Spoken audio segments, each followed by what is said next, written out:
Somebody's Luggage by Charles Dickens. Chapter 1. His leaving it till called for.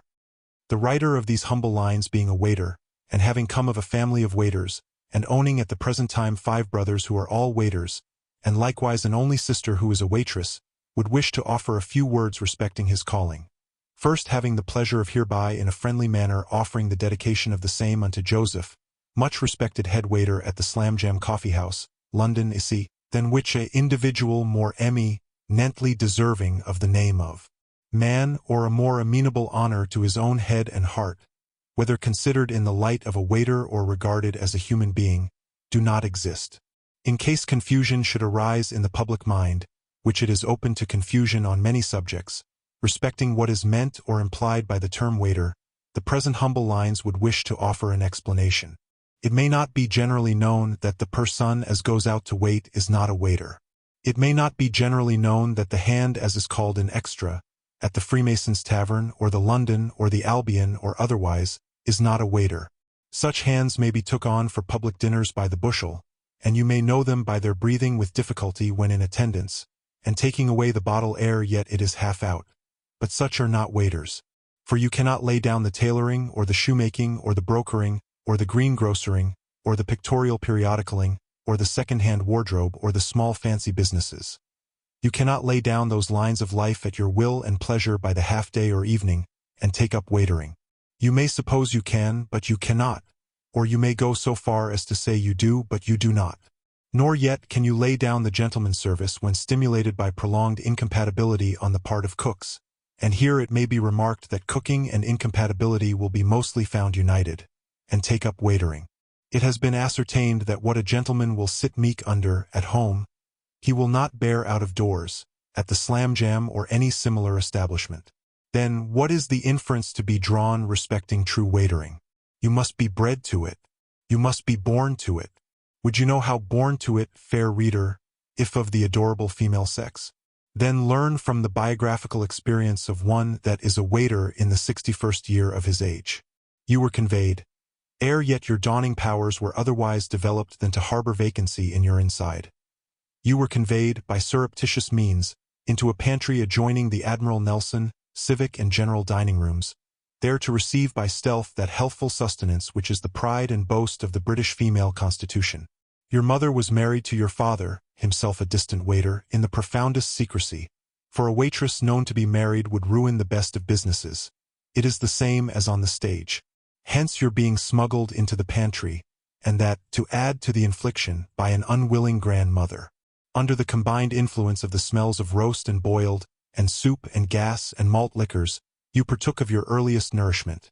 Your unwilling grandmother sitting prepared to catch you when your mother was called and dropped you.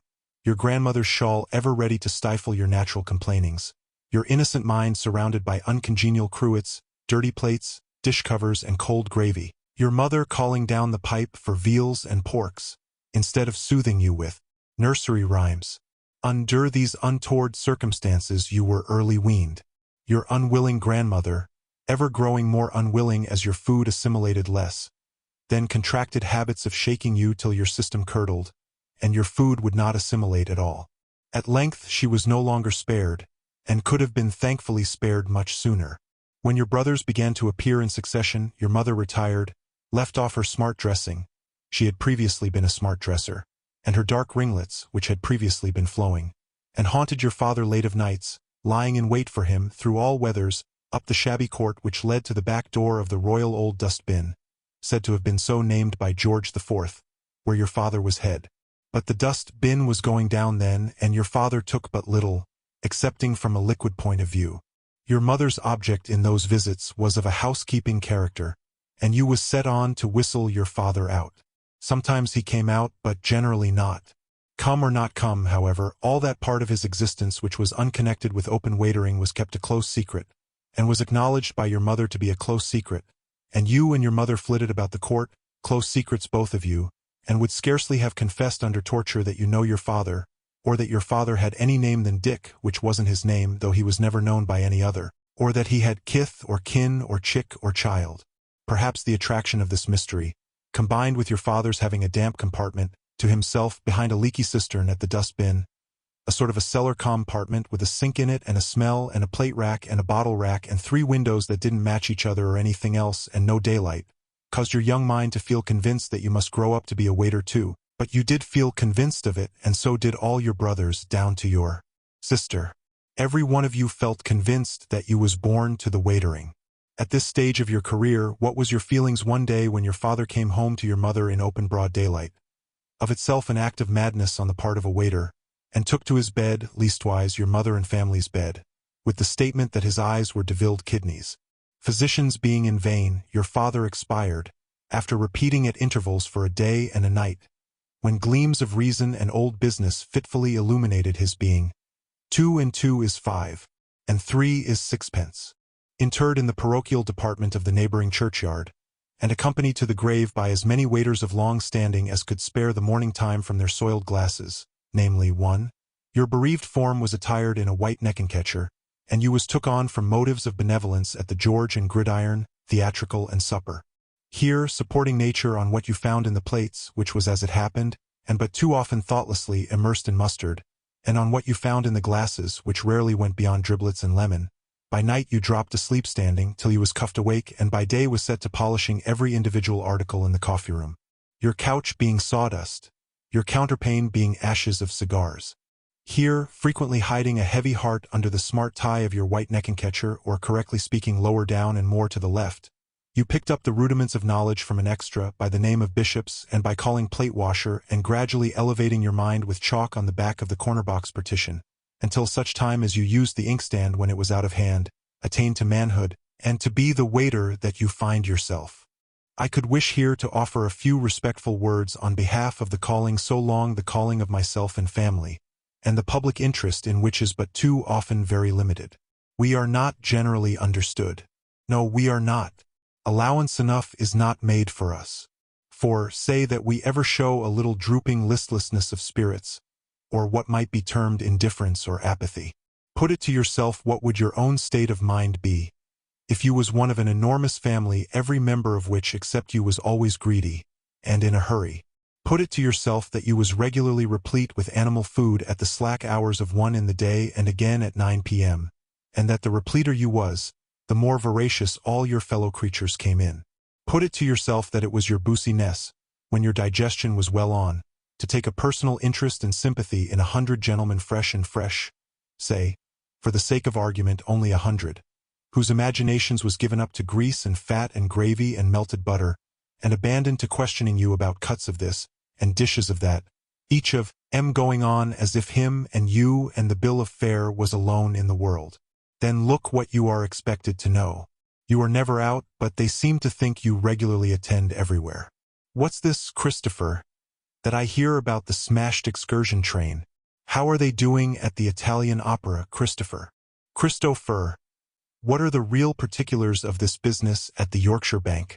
Similarly, a ministry gives me more trouble than it gives the Queen. As to Lord Palmerston, the constant and wearing connection into which I have been brought with his lordship during the last few years is deserving of a pension. Then look at the hypocrites we are made, and the lies, white, I hope, that are forced upon us. Why must a sedentary pursued waiter be considered to be a judge of horseflesh, and to have a most tremendous interest in horse training and racing? Yet it would be half our little incomes out of our pockets if we didn't take on to have those sporting tastes. It is the same inconceivable why with farming. Shooting equally so. I am sure that so regular as the months of August, September, and October come round, I am ashamed of myself in my own private bosom for the way in which I make believe to care whether or not the grouse is strong on the wing, much their wings or drumsticks either signifies to me uncooked, and whether the partridges is plentiful among the turnips, and whether the pheasants is shy or bold or anything else you please to mention. Yet you may see me, or any other waiter of my standing, holding on by the back of the box, and leaning over a gentleman with his purse out and his bill before him, discussing these points in a confidential tone of voice, as if my happiness in life entirely depended on him. I have mentioned our little incomes. Look at the most unreasonable point of all, and the point on which the greatest injustice is done us. Whether it is owing to our always carrying so much change in our right-hand trousers pocket, and so many halfpence in our coat-tails, or whether it is human nature, which I were loath to believe, What is meant by the everlasting fable that head waiters is rich? How did that fable get into circulation? Who first put it about, and what are the facts to establish the unblushing statement? Come forth, thou slanderer, and refer the public to the waiter's will in Doctors' Commons supporting thy malignant hiss. Yet this is so commonly dwelt upon, especially by the screws who give waiters the least, that denial is vain, and we are obliged for our credits. Sake to carry our heads as if we were going into a business, when of the two we are much more likely to go into a union. There was formerly a screw as frequented the slam-jam air, yet the present writer had quitted that establishment on a question of Tangi his assistant's staff out of his own pocket, which screw carried the taunt to its bitterest height. Never soaring above threepence, and as often as not groveling on the earth a penny lower, he yet represented the present writer as a large holder of consols, a lender of money on mortgage, a capitalist. He has been overheard to dilate to other customers on the allegation that the present writer put out thousands of pounds at interest in distilleries and breweries. Well, Christopher, he would say, having grovelled his lowest on the earth half a moment before, looking out for a house to open, can't find a business to be disposed of on a scale as is up to your resources. Humph. To such a dizzy precipice of falsehood has this misrepresentation taken wing, that the well-known and highly respected old Charles, long eminent at the West Country Hotel, and by some considered the father of the waitering, found himself under the obligation to fall into it through so many years that his own wife, for he had an unbeknown old lady in that capacity towards himself, believed it. And what was the consequence? When he was borne to his grave on the shoulders of 6 picked waiters, with 6 more for change, 6 more acting as pallbearers, all keeping step in a pouring shower without a dry eye visible, and a concourse only inferior to royalty, his pantry and lodgings was equally ransacked high and low for property, and none was found. How could it be found, when, beyond his last monthly collection of walking sticks, umbrellas and pocket handkerchiefs, which happened to have been not yet disposed of, though he had ever been through life punctual in clearing off his collections by the month, there was no property existing? Such, however, is the force of this universal libel, that the widow of old Charles, at the present hour an inmate of the almshouses of the Cork Cutters' Company, in Blue Anchor Road, identified sitting at the door of one of them, in a clean cap and a Windsor armchair only last Monday, expects John's hoarded wealth to be found hourly. Nay, ere yet he had succumbed to the grisly dart, and when his portrait was painted in oils life-size, by subscription of the frequenters of the West Country, to hang over the coffee-room chimney-piece, there were not wanting those who contended that what is termed the accessories of such a portrait ought to be the Bank of England out of window, and a strong box on the table. And but for better regulated minds contending for a bottle and screw and the attitude of drawing, and carrying their point, it would have been so handed down to posterity. I am now brought to the title of the present remarks, having, I hope without offense to any quarter, offered such observations as I felt it my duty to offer, in a free country which has ever dominated the seas, on the general subject. I will now proceed to wait on the particular question. At a momentous period of my life, when I was off, so far as concerned notice given, with a house that shall be nameless, for the question on which I took my departing stand was a fixed charge for waiters, and no house as commits itself to that eminently un-English act of more than foolishness and baseness shall be advertised by me.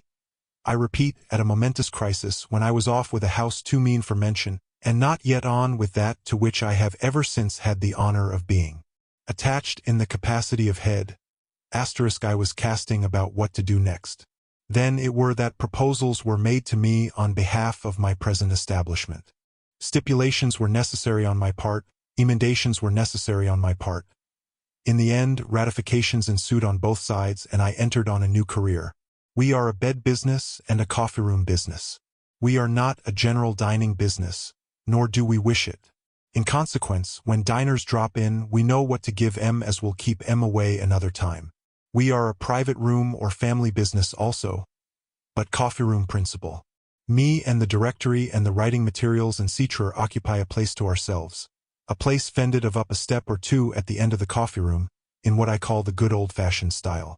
The good old-fashioned style is that whatever you want, down to a wafer, you must be wholly and solely dependent on the head waiter for. You must put yourself a new-born child into his hands. There is no other way in which a business untinged with continental vice can be conducted. It were bootless to add, that if languages is required to be jabbered and English is not good enough, Both families and gentlemen had better go somewhere else. When I began to settle down in this right-principled and well-conducted house, I noticed under the bed in number 24B, which it is up an angle off the staircase, and usually put off upon the lowly-minded, a heap of things in a corner. I asked our head chambermaid in the course of the day, "What are them things in 24B?" To which she answered with a careless air, "Somebody's luggage." Regarding her with an eye not free from severity, I says, "Whose luggage?" Evading my eye, she replied, "Lor, how should I know?" Being, it may be right to mention, a female of some pertness, though acquainted with her business. A head waiter must be either head or tail. He must be at one extremity or the other of the social scale. He cannot be at the waist of it or anywhere else but the extremities. It is for him to decide which of the extremities. On the eventful occasion under consideration, I give Mrs. Pratchett so distinctly to understand my decision, that I broke her spirit as towards myself, then and there, and for good. Let not inconsistency be suspected on account of my mentioning Mrs. Pratchett as Mrs., and having formerly remarked that a waitress must not be married.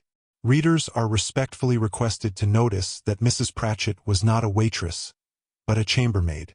Now a chambermaid may be married, if head generally is married, or says so. It comes to the same thing as expressing what is customary. N.B. Mr. Pratchett is in Australia, and his address there is the Bush. Having took Mrs. Pratchett down as many pegs as was essential to the future happiness of all parties, I requested her to explain herself. For instance, I says, to give her a little encouragement. "Who is somebody?"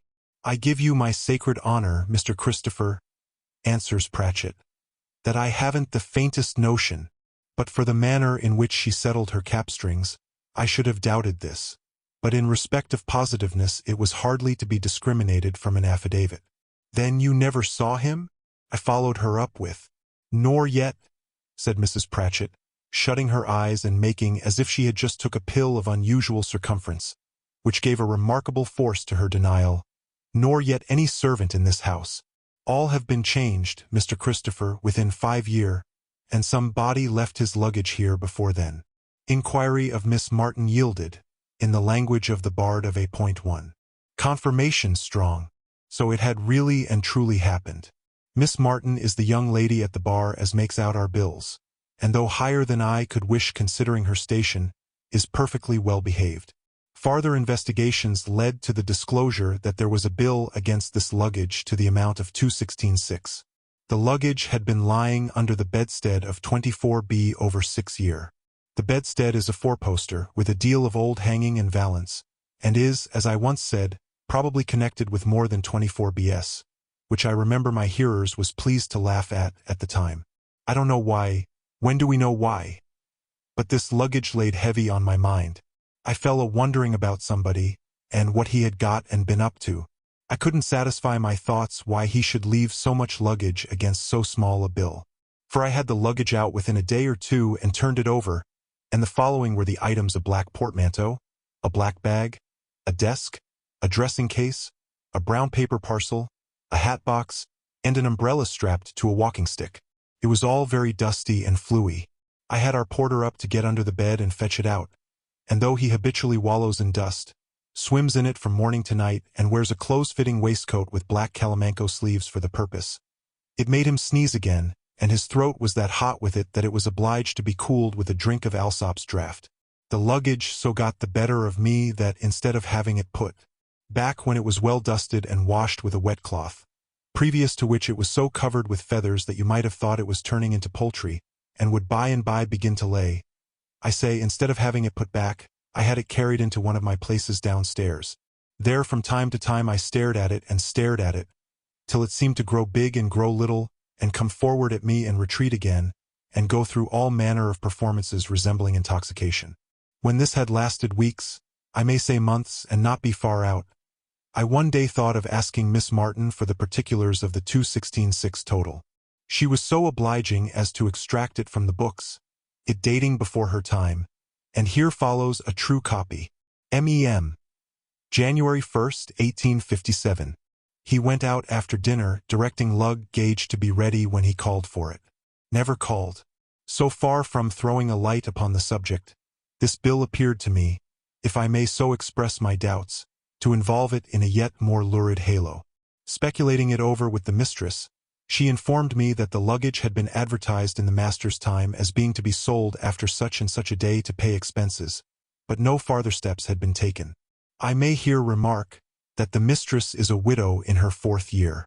The master was possessed of one of those unfortunate constitutions in which spirits turns to water and rises in the ill-starred victim. My speculating it over, not then only but repeatedly, sometimes with the mistress, sometimes with one, sometimes with another, led up to the mistress's saying to me, whether at first in joke or in earnest or half joke and half earnest, it matters not, Christopher, I am going to make you a handsome offer. If this should meet her eye, a lovely blue. May she not take it ill my mentioning that if I had been 8 or 10 years younger, I would have done as much by her. That is, I would have made her an offer. It is for others than me to denominate it a handsome one. Christopher, I am going to make you a handsome offer. Put a name to it, ma'am. Look here, Christopher. Run over the articles of somebody's luggage. You've got it all by heart, I know. A black portmanteau, ma'am, a black bag, a desk, a dressing case, a brown paper parcel, a hat box, and an umbrella strapped to a walking stick. All just as they were left. Nothing opened, nothing tampered with. You are right, ma'am. All locked but the brown paper parcel, and that sealed. The mistress was leaning on Miss Martin's desk at the bar window, and she taps the open book that lays upon the desk. She has a pretty made hand, to be sure, and bobs her head over it and laughs. Come, says she, Christopher, pay me somebody's bill, and you shall have somebody's luggage. I rather took to the idea from the first moment. But it mayn't be worth the money, I objected, seeming to hold back.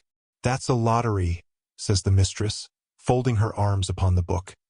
It ain't her hands alone that's pretty made. The observation extends right up her arms. Won't you venture £2 16 shillings and 6 in the lottery? Why, there's no blanks, says the mistress, laughing and bobbing her head again. You must win. If you lose, you must win. All prizes in this lottery. Draw a blank, and remember, gentlemen sportsmen, you'll still be entitled to a black portmanteau, a black bag, a desk, a dressing case, a sheet of brown paper, a hat box, and an umbrella strapped to a walking stick. To make short of it, Miss Martin come round me, and Mrs. Pratchett come round me, and the mistress, she was completely round me already, and all the women in the house come round me, and if it had been 16-2 instead of 2-16, I should have thought myself well out of it. For what can you do when they do come round you? So I paid the money down, and such a laughing as there was among 'em. But I turned the tables on 'em regularly, when I said, my family name is Bluebeard. I'm going to open somebody's luggage all alone in the secret chamber, and not a female I catches sight of the contents. Whether I thought proper to have the firmness to keep to this don't signify, or whether any female eye, and if any, how many, was really present when the opening of the luggage came off. Somebody's luggage is the question at present. Nobody's eyes, nor yet noses. What I still look at most in connection with that luggage is the extraordinary quantity of writing paper, and all written on, and not our paper neither, not the paper charged in the bill, for we know our paper, so he must have been always at it. And he had crumpled up this writing of his everywhere, in every part and parcel of his luggage. There was writing in his dressing case, writing in his boots, writing among his shaving tackle, writing in his hat box, writing folded away down among the very whalebones of his umbrella. His clothes wasn't bad, what there was of 'em. His dressing case was poor. Not a particle of silver stopper, bottle apertures with nothing in 'em, like empty little dog kennels, and a most search-engine description of tooth powder diffusing itself around, as under a deluded mistake that all the chinks in the fittings was divisions in teeth. His clothes I parted with, well enough, to a second-hand dealer not far from St. Clement's Danes in the Strand. Him as the officers in the army mostly dispose of their uniforms to, when hard-pressed with debts of honor, if I may judge from their coats and epaulets diversifying the window with their backs towards the public. The same party bought in one lot the portmanteau, the bag, the desk, the dressing case, the hat box, the umbrella, strap, and walk-ing stick. On my remarking that I should have thought those articles not quite in his line, he said, "No more the mantage grandmother, Mr. Christopher. But if any man will bring hith grandmother here, and offer her at a fair trifle below what they'll feth with good luck when the dith cowered and turned, I'll buy her." These transactions brought me home, and, indeed, more than home, for they left a goodish profit on the original investment. And now there remained the writings, and the writings I particular wish to bring under the candid attention of the reader. I wish to do so without postponement, for this reason, that is to say, namely, viz. i.e. as follows. Thus, before I proceed to recount the mental sufferings of which I became the prey in consequence of the writings, and before following up that harrowing tale with a statement of the wonderful and impressive catastrophe, as thrilling in its nature as unlooked for in any other capacity, which crowned the ole and filled the cup of unexpectedness to overflowing, the writings themselves ought to stand forth to view. Therefore it is that they now come next. One word to introduce them, and I lay down my pen, I hope my unassuming pen, until I take it up to trace the gloomy sequel of a mind with something on it. He was a smeary writer, and wrote a dreadful bad hand. Utterly regardless of ink, he lavished it on every undeserving object, on his clothes, his desk, his hat, the handle of his toothbrush, his umbrella. Ink was found freely on the coffee-room carpet by number 4 table, and 2 blots was on his restless couch. A reference to the document I have given entire will show that on the morning of the 3rd of February, 1856, he procured his no less than 5th pen and paper. To whatever deplorable act of ungovernable composition he immolated those materials obtained from the bar, there is no doubt that the fatal deed was committed in bed, and that it left its evidences but too plainly, long afterwards, upon the pillow case. He had put no heading to any of his writings. Alas! Was he likely to have a heading without a head, and where was his head when he took such things into it? In some cases, such as his boots, he would appear to have hid the writings, thereby involving his style in greater obscurity. But his boots was at least pairs, and no 2 of his writings can put in any claim to be so regarded. Chapter 2. His boots. Well then, Monsieur Mutual, what do I know, what can I say? I assure you that he calls himself Monsieur the Englishman. Pardon, but I think it is impossible, said Monsieur Mutual.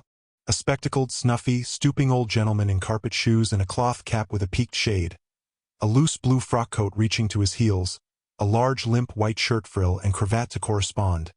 That is to say, white was the natural color of his linen on Sundays, but it toned down with the week. It is, repeated Monsieur Mutual, his amiable old walnut-shell countenance very walnut-shelly indeed as he smiled and blinked in the bright morning sunlight. It is, my cherished Madame Bouclé, I think impossible. Hey! With a little vexed cry and a great many tosses of her head. But it is not impossible that you are a pig, retorted Madame Bouclé, a compact little woman of 35 or so. See then, look there, read. On the 2nd floor, Monsieur Langley. Is it not so? It is so, said Monsieur Mutual. Good. Continue your morning walk. Get out. Madame Bouclé dismissed him with a lively snap of her fingers. The morning walk of Monsieur Mutual was in the brightest patch that the sun made in the Grande Place of a dull old fortified French town. The manner of his morning walk was with his hands crossed behind him, an umbrella in figure the express image of himself always in one hand, a snuff-box in the other. Thus, with the shuff-fling gait of the elephant, who really does deal with the very worst trousers-maker employed by the zoological world, and who appeared to have recommended him to Monsieur Mutual, the old gentleman sunned himself daily when sun was to be had, of course, at the same time sunning a red ribbon at his buttonhole. For was he not an ancient Frenchman? Being told by one of the angelic sex to continue his morning walk and get out, Monsieur Mutual laughed a walnut-shell laugh, pulled off his cap at arm's length with the hand that contained his snuff-box, kept it off for a considerable period after he had parted from Madame Bouclé, and continued his morning walk and got out, like a man of gallantry as he was. The documentary evidence to which Madame Bouclé had referred Monsieur Mutual was the list of her lodgers, sweetly written forth by her own nephew and bookkeeper, who held the pen of an angel, and posted up at the side of her gateway, for the information of the police, O. 2nd M. Langley, proprietor. On the 2nd floor, Mr. the Englishman, man of property. So it stood. Nothing could be plainer. Madame Bouclé now traced the line with her forefinger, as it were to confirm and settle herself in her parting snap at Monsieur Mutual, and so placing her right hand on her hip with a defiant air, as if Nothingy should ever tempt her to unsnap that snap, strolled out into the place to glance up at the windows of Mr. the Englishman. That worthy happening to be looking out of window at the moment, Madame Bouclé gave him a graceful salutation with her head, looked to the right and looked to the left to account to him for her being there, considered for a moment, like one who accounted to herself for some body she had expected not being there, and re-entered her own gateway. Madame Bouclé let all her house giving on the place in furnished flats or floors, and lived up the yard behind in company with Monsieur Bouclé her husband, great at billiards. An inherited Bruingy business, several fowls, 2 carts, a nephew, a little dog in a big kennel, a grapevine, a counting-house, for horses, a married sister with a share in the brewing business, the husband and 2 children of the married sister, a parrot, a drum, performed on by the little boy of the married sister, 2 billeted soldiers, a quantity of pigeons, a fife, played by the nephew in a ravishing manner, several domestics and supernumeraries, a perpetual flavor of coffee and soup, a terrific range of artificial rocks and wooden precipices at least 4 feet high, a small fountain, and 6 large sunflowers. Now the Englishman, in taking his apartment, or, as one might say on our side of the channel, his set of chambers, had given his name, correct to the letter, Langley. But as he had a British way of not opening his mouth very wide on foreign soil, except at meals, the brewery had been able to make nothing of it but Langley. So Mr. the Englishman he had become, and he remained. "Never saw such a people," muttered Mr. the Englishman, as he now looked out of window. "Never did in my life." This was true enough, for he had never before been out of his own country. A right little island, a tight little island, a bright little island, a show-fight little island, and full of merit of all sorts, but not the whole round world.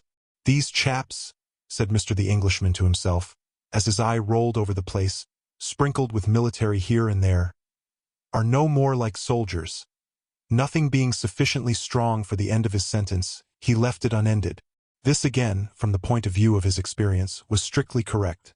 For though there was a great agglomeration of soldiers in the town and neighboring country, you might have held a grand review and field day of them every one, and looked in vain among them all for a soldier choking behind his foolish stock, or a soldier lamed by his ill-fitting shoes, or a soldier deprived of the use of his limbs by straps and buttons, or a soldier elaborately forced to be self-helpless in all the small affairs of life. A swarm of brisk, bright, active, bustling, handy, odd, skirmishing fellows, able to turn cleverly at anything, from a siege to soup, from great guns to needles and thread, from the broadsword exercise to slicing an onion, from making war to making omelets, was all you would have found. What a swarm! From the great place under the eye of Mr. the Englishman, where a few awkward squads from the last conscription were doing the goose-step, some members of those squads still as to their bodies, in the chrysalis peasant state of blouse, and only military butterflies as to their regimentally clothed legs. From the great place, away outside the fortifications, and away for miles along the dusty roads, soldiers swarmed. All day long, upon the grass-grown ramparts of the town, practicing soldiers trumpeted and bugled. All day long, down in angles of dry trenches, practicing soldiers drummed and drummed. Every forenoon, soldiers burst out of the great barracks into the sandy gymnasium ground hard by, and flew over the wooden horse, and hung on to flying ropes, and dangled upside down between parallel bars, and shot themselves off wooden platforms. Splashes, sparks, coruscations, showers of soldiers. At every corner of the town wall, every guardhouse, every gateway, every sentry box, every drawbridge, every reedy ditch and rushy dike, soldiers, soldiers, soldiers. And the town being pretty well all wall, guardhouse, gateway, sentry box, drawbridge, reedy ditch and rushy dike, the town was pretty well all soldiers. What would the sleepy old town have been without the soldiers, seeing that even with them it had so overslept itself as to have slept its echoes hoarse, its defensive bars and locks and bolts and chains all rusty, and its ditches stagnant? From the days when Vauban engineered it to that perplexing extent that to look at it was like being knocked on the head with it, the stranger becoming stunned and stertorous under the shock of its incomprehensibility.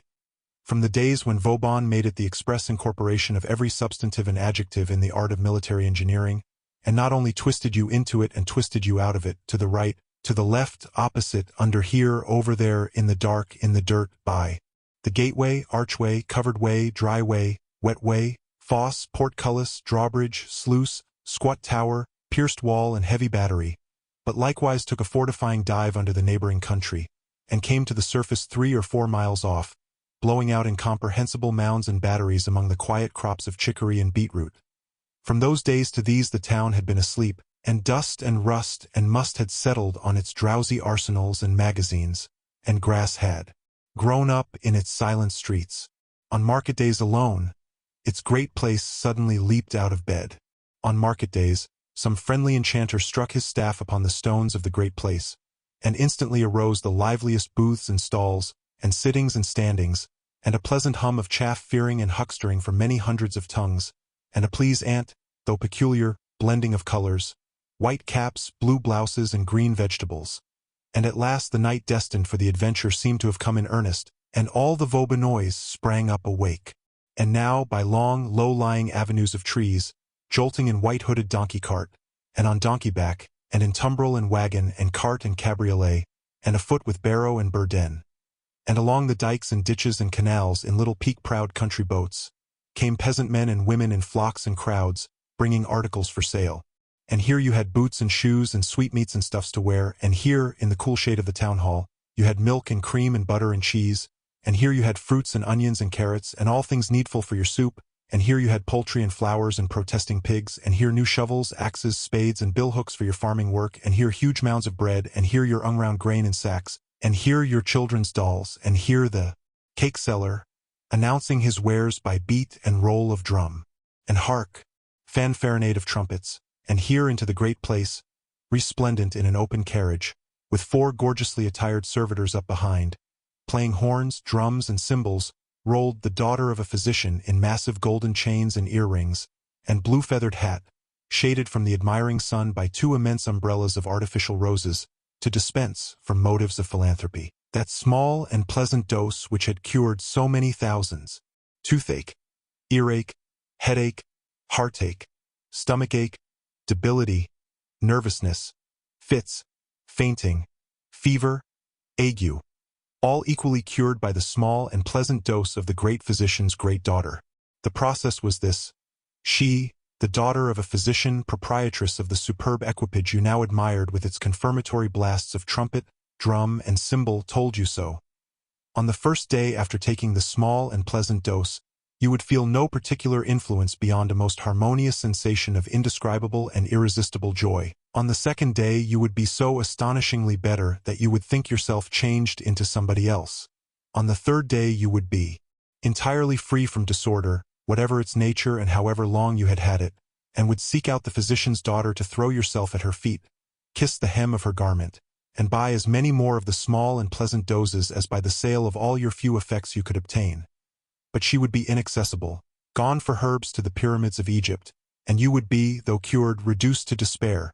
Thus would the physician's daughter drive her trade, and briskly too, and thus would the buying and selling and mingling of tongues and colors continue, until the changing sunlight, leaving the physician's daughter in the shadow of high roofs, admonished her to jolt out westward, with a departing effect of gleam and glitter on the splendid equipage and brazen blast. And now the enchanter struck his staff upon the stones of the great place once more, and down went the booths, the sittings and standings, and vanished the merchandise, and with it the barrows, donkeys, donkey carts, and tumbrils, and all other things on wheels and feet, except the slow scavengers with unwieldy carts and meager horses clearing up the rubbish, assisted by the sleek town pigeons, better plumped out than on non-market days. While there was yet an hour or two to wane before the autumn sunset, the loiterer outside town gate and drawbridge, and postern and double-ditch, would see the last white-hooded cart lessening in the avenue of lengthening shadows of trees, or the last country boat, paddled by the last market-woman on her way home, showing black upon the reddening, long, low, narrow dike between him and the mill, and as the paddle parted scum and weed closed over the boat's track, he might be comfortably sure that its sluggish rest would be troubled no more until next market day. As it was not one of the great place's days for getting out of bed, when Mr. the Englishman looked down at the young soldiers practicing the goose-step there, his mind was left at liberty to take a military turn. "These fellows are billeted everywhere about," said he, "and to see them lighting the people's fires, boiling the people's pots, minding the people's babies, rocking the people's cradles, washing the people's greens, and making themselves generally useful in every sort of unmilitary way, is most ridiculous. Never saw such a set of fellows. Never did in my life. All perfectly true again. Was there not Private Valentine in that very house, acting as sole housemaid, valet, cook, steward, and nurse, in the family of his captain, Monsieur le Capitaine de la Cour, cleaning the floors, making the beds, doing the marketing, dressing the captain, dressing the dinners, dressing the salads, and dressing the baby, all with equal readiness? Or, to put him aside, he being in loyal attendance on his chief, was there not Private Hippolyte, billeted at the perfumer's 200 yards off, who, when not on duty, volunteered to keep shop while the fair perfumeress stepped out to speak to a neighbor or so, and laughingly sold soap with his war-sword girded on him? Was there not Emile, billeted at the clockmaker's, perpetually turning to of an evening, with his coat off, winding up the stock? Was there not Eugene, billeted at the tinman's, cultivating, pipe in mouth, a garden 4 feet square, for the tinman in the little court behind the shop, and extorting the fruits of the earth from the same on his knees with the sweat of his brow? Not to multiply examples, was there not Baptiste, billeted on the poor water-carrier, at that very instant sitting on the pavement in the sunlight, with his martial legs asunder, and one of the water-carrier's spare pails between them, which, to the delight and glory of the heart of the water-carrier coming across the place from the fountain, yoked and burdened, he was painting bright green outside and bright red within?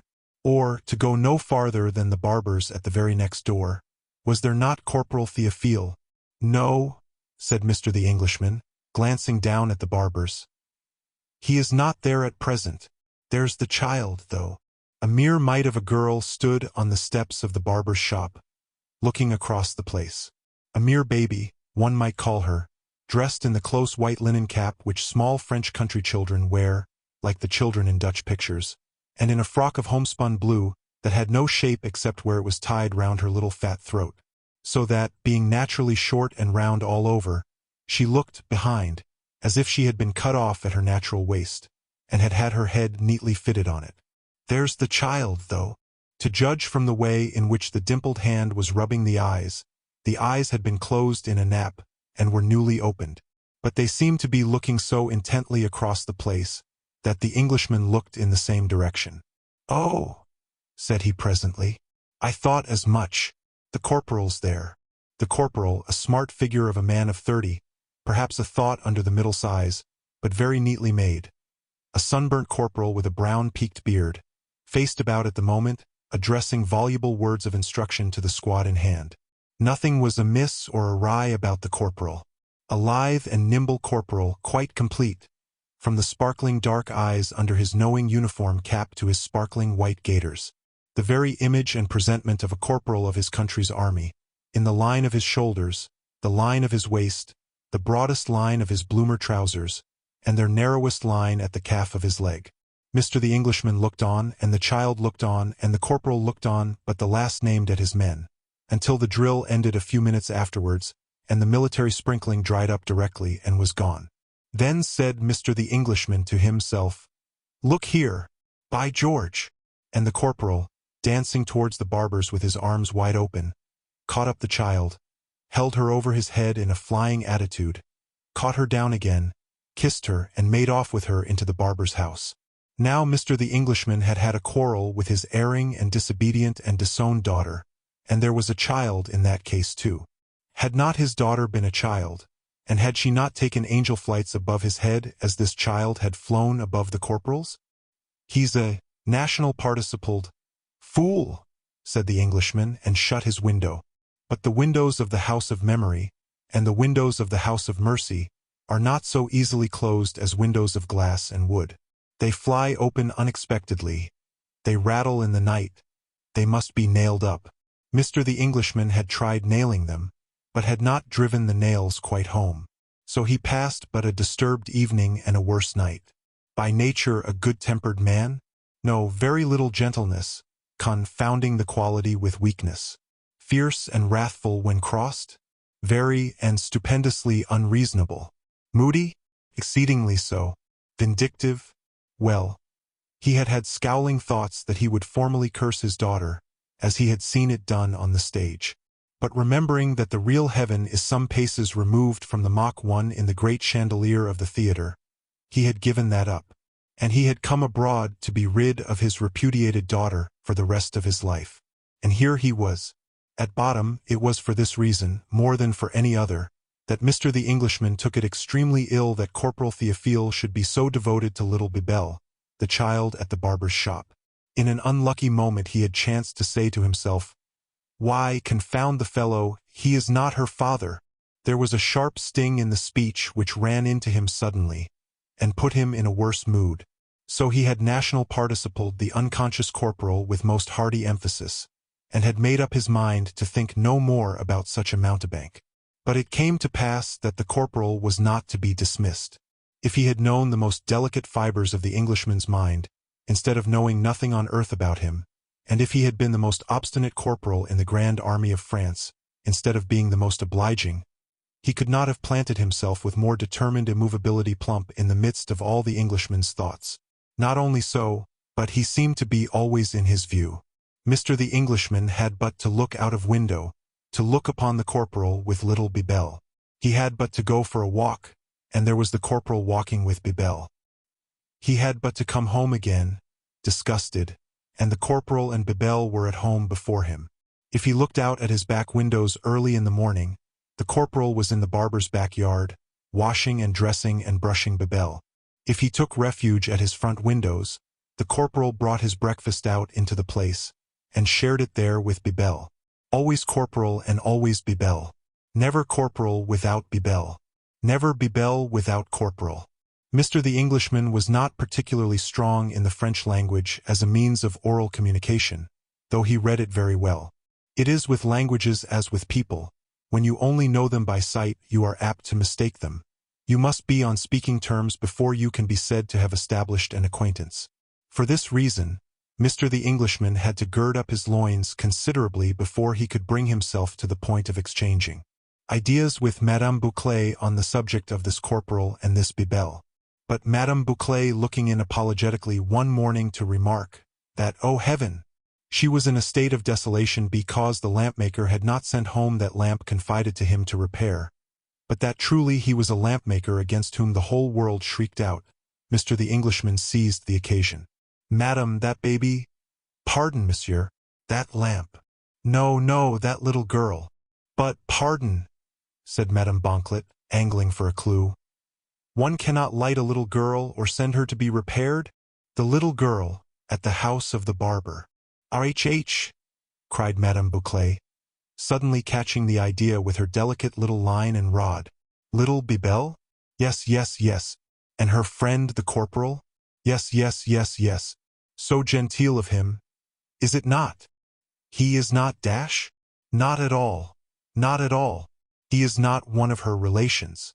Not at all. Why then he—" "Perfectly," cried Madame Bouclé. "You are right, monsieur. It is so genteel of him. The less relation, the more genteel.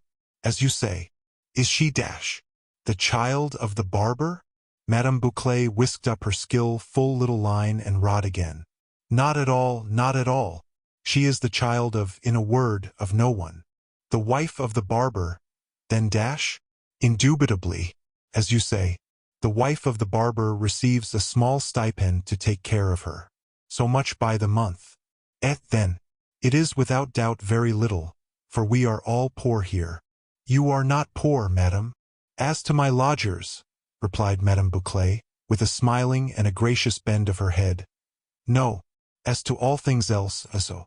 "You flatter me, madam." "Monsieur, it is you who flatter me in living here."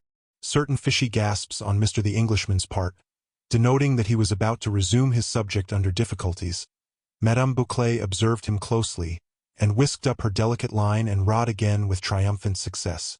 "Oh no, monsieur, certainly not. The wife of the barber is not cruel to the poor child, but she is careless. Her health is delicate, and she sits all day, looking out at window. Consequently, when the corporal first came, the poor little Bibel was much neglected." "It is a curious," began Mr. the Englishman. "Name? That Bibel? Again you are right, monsieur. But it is a playful name for Gabrielle. "And so the child is a mere fancy of the corporal's?" said Mr. the Englishman, in a gruffly disparaging tone of voice. Well," returned Madame Bouclet with a pleading shrug, "one must love something. Human nature is weak." "Devilish weak," muttered the Englishman in his own language. "And the corporal," pursued Madame Bouclet, "being billeted at the barber's, where he will probably remain a long time, for he is attached to the general, and finding the poor unowned child in need of being loved, and finding himself in need of loving, why, there you have it all, you see."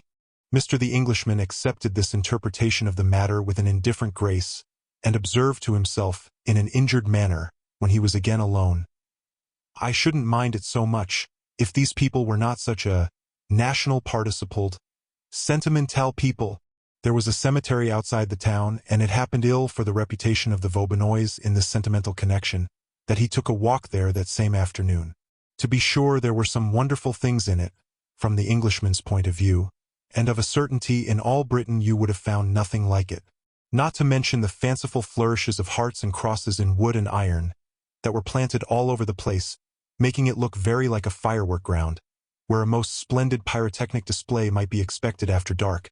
There were so many wreaths upon the graves, embroidered, as it might be, "To my mother, to my daughter, to my father, to my brother, to my sister, to my friend," and those many wreaths were in so many stages of elaboration and decay, from the wreath of yesterday, all fresh color and bright beads, to the wreath of last year, a poor moldering wisp of straw. There were so many little gardens and grottos made upon graves, in so many tastes, with plants and shells and plaster figures and porcelain pitchers, and so many odds and ends. There were so many tributes of remembrance hanging up, not to be discriminated by the closest inspection from little round waiters, whereon were depicted in glowing lines either a lady or a gentleman with a white pocket handkerchief out of all proportion, leaning, in a state of the most faultless mourning and most profound affliction, on the most architectural and gorgeous urn. There were so many surviving wives who had put their names on the tombs of their deceased husbands, with a blank for the date of their own departure from this weary world. And there were so many surviving husbands who had rendered the same homage to their deceased wives. And out of the number there must have been so many who had long ago married again. In fine, there was so much in the place that would have seemed more frippery to a stranger, save for the consideration that the lightest paper flower that lay upon the poorest heap of earth was never touched by a rude hand, but perished there, a sacred thing. Nothing of the solemnity of death here, Mr. the Englishman had been going to say, when this last consideration touched him with a mild appeal, and on the whole he walked out without saying it. "But these people are," he insisted by way of compensation, when he was well outside the gate, "they are so participled, sentimental."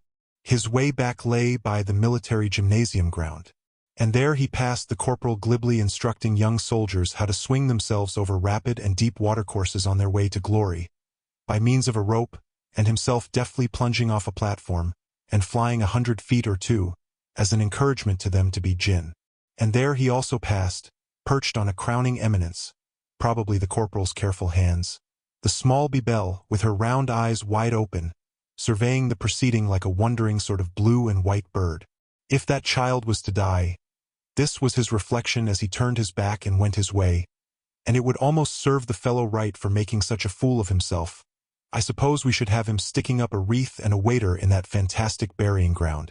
Nevertheless, after another early morning or two of looking out of window, he strolled down into the place, when the corporal and Bibelle were walking there, and touching his hat to the corporal, an immense achievement, wished him good day. "Good day, monsieur. This is a rather pretty child you have here," said Mr. the Englishman, taking her chin in his hand, and looking down into her astonished blue eyes. "Monsieur, she is a very pretty child," returned the corporal, with a stress on his polite correction of the phrase. "And good," said the Englishman, "and very good. Poor little thing." "Ha!" The Englishman stooped down and patted her cheek, not without awkwardness, as if he were going too far in his conciliation. "And what is this medal round your neck, my little one?" Bibelle having no other reply on her lips than her chubby right fist, the corporal offered his services as interpreter. "Monsieur demands, what is this, Bibelle?" "It is the Holy Virgin," said Bibel. "And who gave it you?" asked the Englishman. "Théophile." "And who is Théophile?" Bibel broke into a laugh, laughed merrily and heartily, clapped her chubby hands, and beat her little feet on the stone pavement of the place. "He doesn't know Théophile. Why, he doesn't know anyone. He doesn't know anything." Then, sensible of a small solecism in her manners, Bibel twisted her right hand in a leg of the corporal's bloomer trousers, and, laying her cheek against the place, kissed it. "Monsieur Théophile, I believe?" said the Englishman to the corporal. "It is I, monsieur. Permit me." Mr. the Englishman shook him heartily by the hand and turned away. But he took it mighty ill that old Monsieur Mutual in his patch of sunlight, upon whom he came as he turned, should pull off his cap to him with a look of pleased approval. And he muttered, in his own tongue, as he returned the salutation, "Well, walnut shell, and what business is it of yours?" Mr. the Englishman went on for many weeks passing but disturbed evenings and worse nights, and constantly experiencing that those aforesaid windows in the houses of memory and mercy rattled after dark, and that he had very imperfectly nailed them up. Likewise, he went on for many weeks daily improving the acquaintance of the corporal and Bibel. That is to say, he took Bibel by the chin and the corporal by the hand, and offered Bibel sous and the corporal cigars, and even got the length of changing pipes with the corporal and kissing Bibel. But he did it all in a shamefaced way, and always took it extremely ill that Monsieur Mutual in his patch of sunlight should note what he did. Whenever that seemed to be the case, he always growled in his own tongue, "There you are again, walnut shell. What business is it of yours?" In a word, it had become the occupation of Mr. the Englishman's life to look after the corporal and little Bibel, and to resent old Monsieur Mutual's looking after him. An occupation only varied by a fire in the town one windy night, and much passing of water buckets from hand to hand, in which the Englishman rendered good service, and much beating of drums, when all of a sudden the corporal disappeared. Next, all of a sudden, Bibel disappeared. She had been visible a few days later than the corporal, sadly deteriorated as to washing and brushing. But she had not spoken when addressed by Mr. the Englishman, and had looked scared and had run away. And now it would seem that she had run away for good. And there lay the great place under the windows, bare and barren.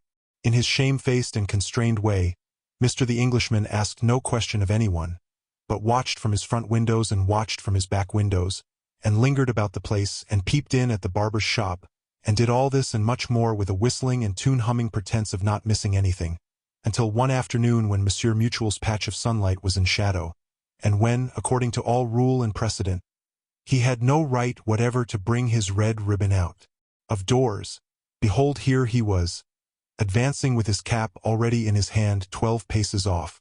Mr. the Englishman had got as far into his usual objurgation as, "What busi?" when he checked himself. "Ah, it is sad, it is sad. Hellas, it is unhappy, it is sad." Thus old Monsieur Mutual, shaking his grey head. "What bisin? At least, I would say, what do you mean, Monsieur Mutual?" "Our corporal. Hellas, our dear corporal. What has happened to him? You have not heard?" "No. At the fire. But he was so brave, so ready." "Ah, too brave, too ready. May the devil carry you away." The Englishman broke in impatiently. "I beg your pardon. I mean me. I am not accustomed to speak French. Go on, will you?" "And a falling beam. Good God!" exclaimed the Englishman. "It was a private soldier who was killed?" "No. Corporal, the same corporal, our dear corporal, beloved by all his comrades." The funeral ceremony was touching, penetrating. Monsieur the Englishman, your eyes fill with tears. "What busi?" "Monsieur the Englishman, I honor those emotions. I salute you with profound respect. I will not obtrude myself upon your noble heart. Monsieur Mutual, a gentleman in every thread of his cloudy linen, under whose wrinkled hand every grain in the quarter of an ounce of poor snuff in his poor little tin box became a gentleman's property." Monsieur Mutual passed on, with his cap in his hand. "I little thought," said the Englishman, after walking for several minutes, and more than once blowing his nose, "when I was looking round that cemetery, I'll go there." Straight he went there, and when he came within the gate he paused, considering whether he should ask at the lodge for some direction to the grave. But he was less than ever in a mood for asking questions, and he thought, I shall see something on it to know it by. In search of the corporal's grave he went softly on, up this walk and down that, peering in, among the crosses and hearts and columns and obelisks and tombstones, for a recently disturbed spot. It troubled him now to think how many dead there were in the cemetery. He had not thought them a tenth part so numerous before, and after he had walked and sought for some time, he said to himself as he struck down a new vista of tombs, I might suppose that everyone was dead but I, not everyone. A live child was lying on the ground asleep. Truly he had found something on the corporal's grave to know it by, and the something was Bibel. With such a loving will had the dead soldier's comrades worked at his resting place, that it was already a neat garden. On the green turf of the garden Bibel lay sleeping, with her cheek touching it. A plain, unpainted little wooden cross was planted in the turf, and her short arm embraced this little cross, as it had many a time embraced the corporal's neck. They had put a tiny flag, the flag of France, at his head, and a laurel garland. Mr. the Englishman took off his hat, and stood for a while silent. Then, covering his head again, he bent down on one knee, and softly roused the child. Bibel, my little one.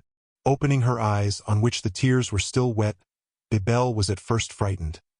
But seeing who it was, she suffered him to take her in his arms, looking steadfastly at him. You must not lie here, my little one.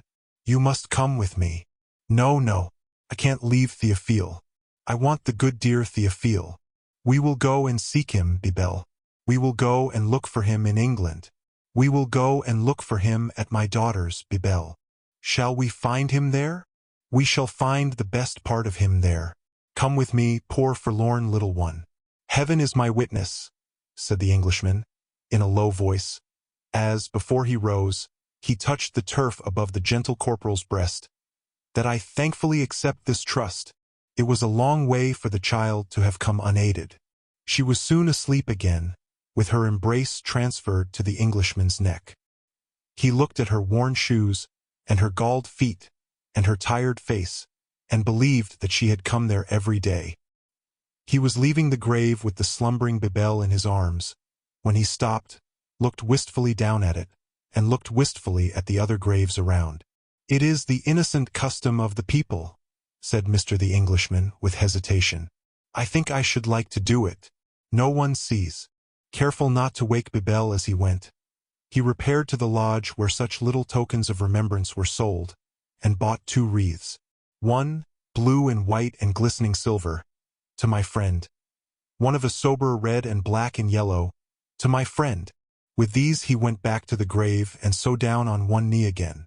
Touching the child's lips with the brighter wreath, he guided her hand to hang it on the cross, then hung his own wreath there.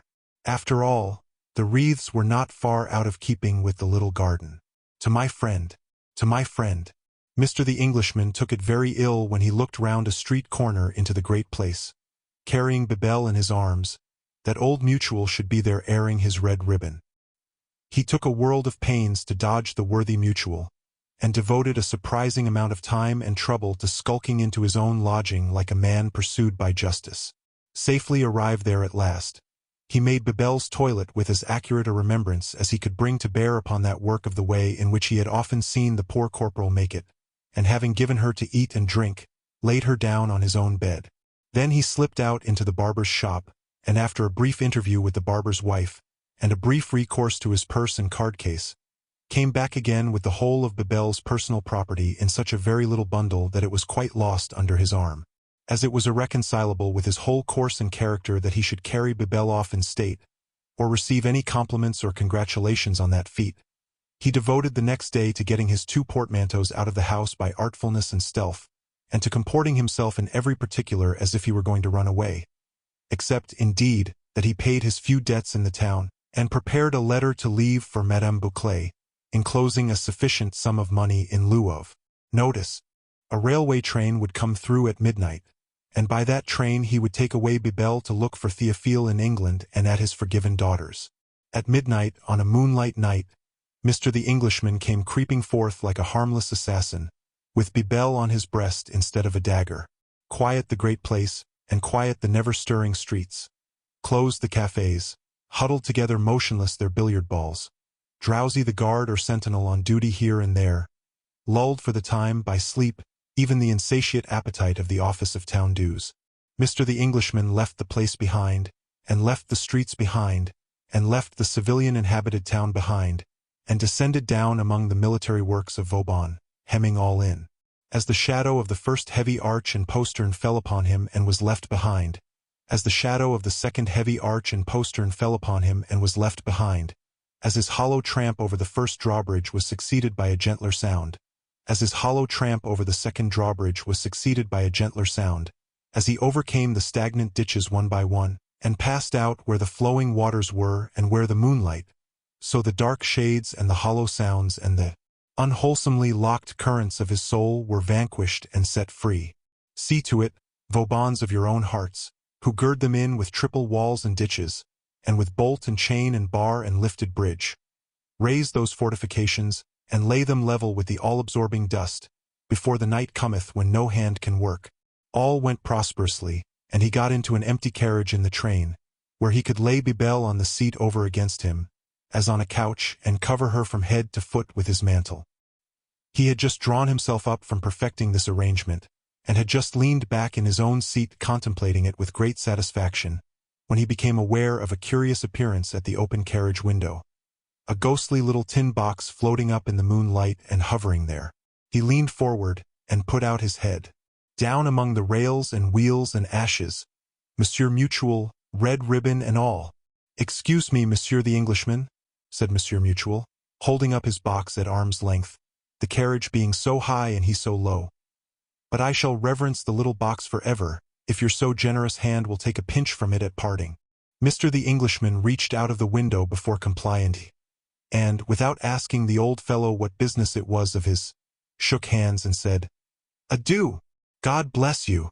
"And, Mr. the Englishman, God bless you!" cried Madame Bouclé, who was also there among the rails and wheels and ashes. "And God will bless you in the happiness of the protected child now with you. And God will bless you in your own child at home. And God will bless you in your own remembrances. And this from me." He had barely time to catch a bouquet from her hand, when the train was flying through the night. Round the paper that enfolded it was bravely written, doubtless by the nephew who held the pen of an angel, "Homage to the friend of the friendless." "Not bad people, Bibel," said Mr. the Englishman, softly drawing the mantle a little from her sleeping face, that he might kiss it, "though they are so." Too sentimental himself at the moment to be able to get out that word, he added nothing but a sob, and traveled for some miles through the moonlight with his hand before his eyes. Chapter 3. His brown paper parcel. My works are well known. I am a young man in the art line. You have seen my works many a time, though it's 50,000 to 1 if you have seen me. You say you don't want to see me? You say your interest is in my works, and not in me? Don't be too sure about that. Stop a bit. Let us have it down in black and white at the first go off, so that there may be no unpleasantness or wrangling afterwards. And this is looked over by a friend of mine, a ticket writer that is up to literature. I am a young man in the art line, in the fine art line. You have seen my works over and over again, and you have been curious about me, and you think you have seen me. Now, as a safe rule, you never have seen me, and you never do see me, and you never will see me. I think that's plainly put, and it's what knocks me over. If there's a blighted public character going, I am the party. It has been remarked by a certain or an uncertain philosopher that the world knows nothing of its greatest men. He might have put it plainer if he had thrown his eye in my direction. He might have put it that while the world knows something of them that apparently go in and win, it knows nothing of them that really go in and don't win. There it is again in another form, and that's what knocks me over. Not that it's only myself that suffers from injustice, but that I am more alive to my own injuries than to any other man's. Being, as I have mentioned, in the fine art line and not the philanthropic line, I openly admit it. As to company in injury, I have company enough. Who are you passing every day at your competitive excruciations? The fortunate candidates whose heads and livers you have turned upside down for life? Not you. You are really passing the crammers and coaches. If your principal is right, why don't you turn out tomorrow morning with the keys of your cities on velvet cushions, your musicians playing, and your flags flying, and red addresses to the crammers and coaches on your bended knees, beseeching them to come out and govern you? Then, again, as to your public business of all sorts, your financial statements and your budgets, the public knows much, truly, about the real doers of all that. Your nobles and right honorables are first-rate men? Yes, and so is a goose a first-rate bird. But I'll tell you this about the goose. You'll find his natural flavor disappointing without stuffing. Perhaps I am soured by not being popular? But suppose I am popular. Suppose my works never fail to attract. Suppose that, whether they are exhibited by natural light or by artificial, they invariably draw the public. Then no doubt they are preserved in some collection? No, they are not. They are not preserved in any collection. Copyright? No, nor yet copyright. Anyhow, they must be somewhere. Wrong again, for they are often nowhere. Says you, at all events, you are in a moody state of mind, my friend. My answer is, I have described myself as a public character with a blight upon him, which fully accounts for the curdling of the milk in that cocoanut. Those that are acquainted with London are aware of a locality on the Surrey side of the River Thames, called the Obelisk, or, more generally, the Obstacle. Those that are not acquainted with London will also be aware of it, now that I have named it. My lodging is not far from that locality. I am a young man of that easy disposition, that I lie abed till it's absolutely necessary to get up and earn something, and then I lie abed again till I have spent it. It was on an occasion when I had to turn to with a view to victuals, that I found myself walking along the Waterloo Road, one evening after dark, accompanied by an acquaintance and fellow-lodger in the gas-fitting way of life. He is very good company, having worked at the theatres, and, indeed, he has a theatrical turn himself, and wishes to be brought out in the character of Othello, but whether on account of his regular work always blacking his face and hands more or less, I cannot say. Tom, he says, what a mystery hangs over you. Yes, Mr. Click. The rest of the house generally give him his name, as being first, front, carpeted all over, his own furniture, and if not mahogany, an out-and-out imitation. Yes, Mr. Click, a mystery does hang over me. Makes you low, you see, don't it? Says he, eyeing me sideways. Why, yes, Mr. Click, there are circumstances connected with it that have, I yielded to a sigh, a lowering effect. Gives you a touch of the misanthrope too, don't it? Says he. Well, I'll tell you what. If I was you, I'd shake it of. If I was you, I would, Mr. Click. But if you was me, you wouldn't. Ah, says he. There's something in that. When we had walked a little further, he took it up again by touching me on the chest. You see, Tom, it seems to me as if, in the words of the poet who wrote the domestic drama of The Stranger, you had a silent sorrow there. I have, Mr. Click. I hope, Tom, lowering his voice in a friendly way, it isn't coinangy or smashing? No, Mr. Click. Don't be uneasy. Nor yet forg. Mr. Click checked himself, and added, counterfeiting anything, for instance? No, Mr. Click. I am lawfully in the art line, fine art line, but I can say no more. Ah, under a species of star? A kind of malignant spell? A sort of a gloomy destiny? A cankerworm pegging away at your vitals in secret, as well as I make it out, said Mr. Click, eyeing me with some admiration. I told Mr. Click that was about it, if we came to particulars, and I thought he appeared rather proud of me.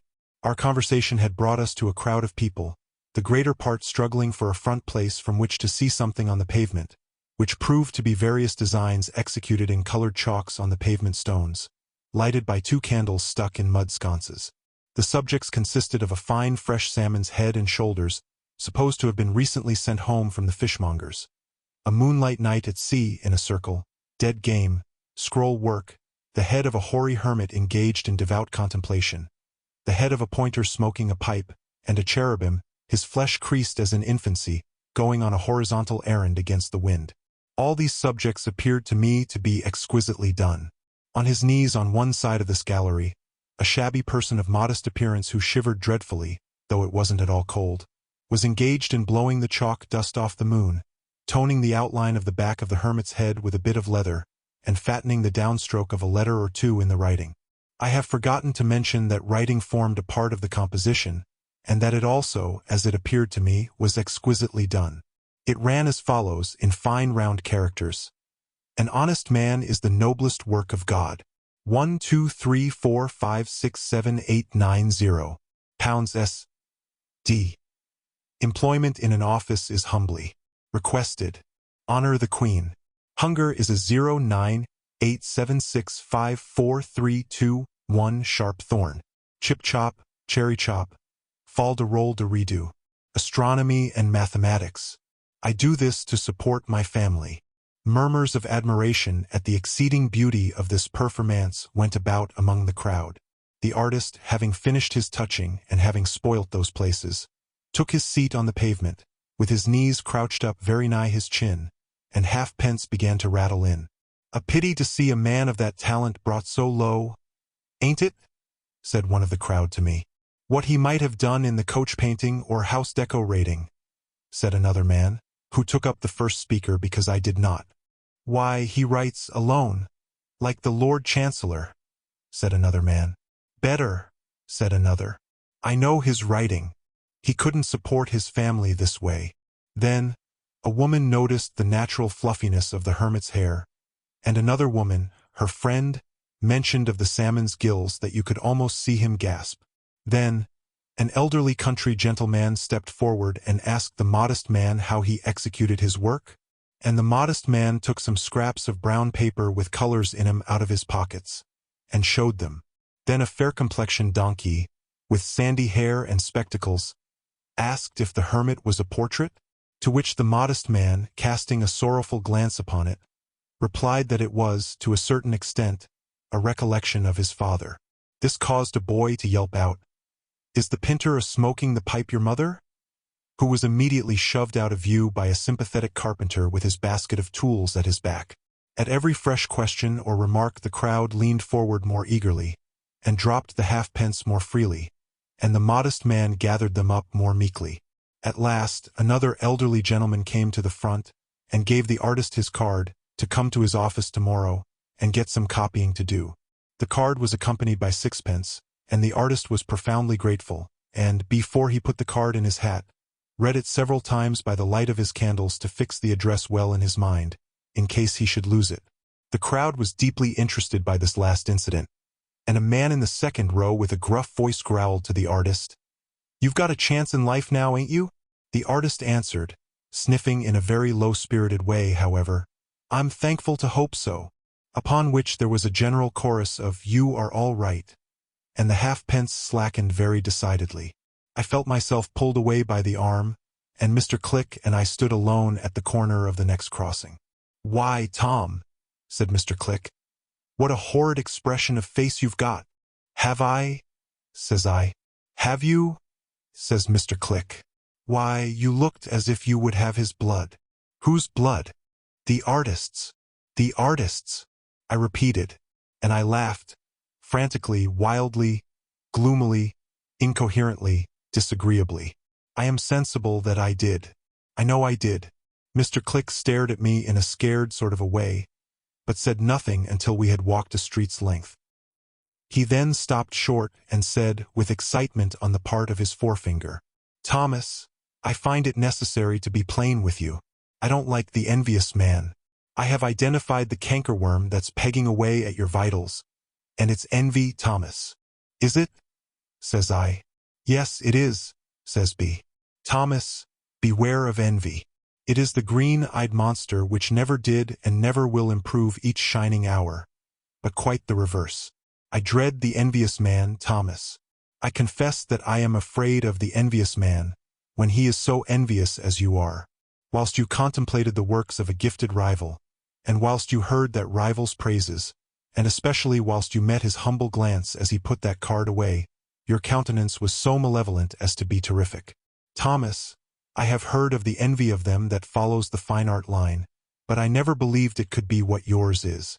I wish you well, but I take my leave of you, and if you should ever got into trouble through knifing or say garrotting a brother artist, as I believe you will, don't call me to character, Thomas, or I shall be forced to injure your case.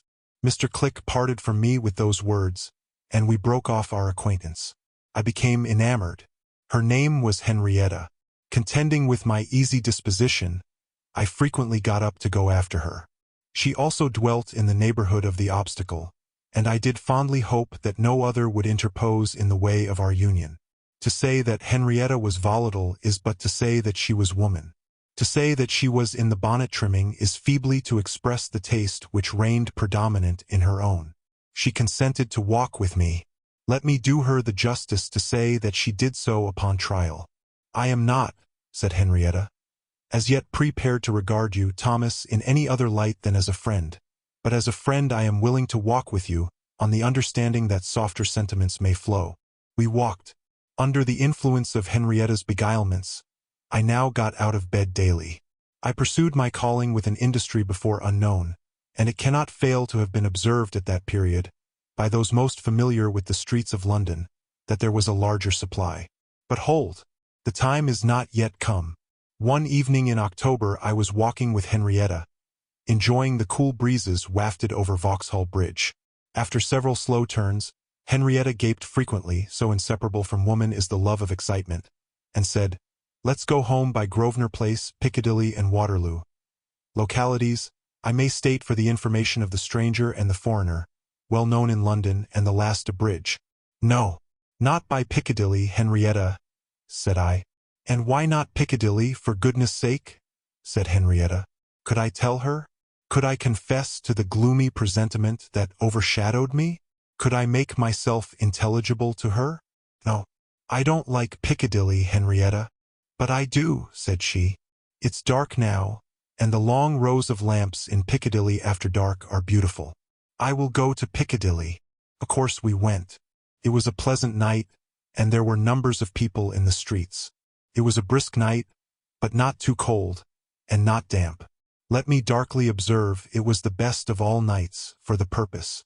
As we passed the garden wall of the Royal Palace, going up Grosvenor Place, Henrietta murmured, "I wish I was a queen." "Why so, Henrietta?" "I would make you something," said she, and crossed her two hands on my arm, and turned away her head. Judging from this that the softer sentiments alluded to above had begun to flow, I adapted my conduct to that belief. Thus happily we passed on into the detested thoroughfare of Piccadilly.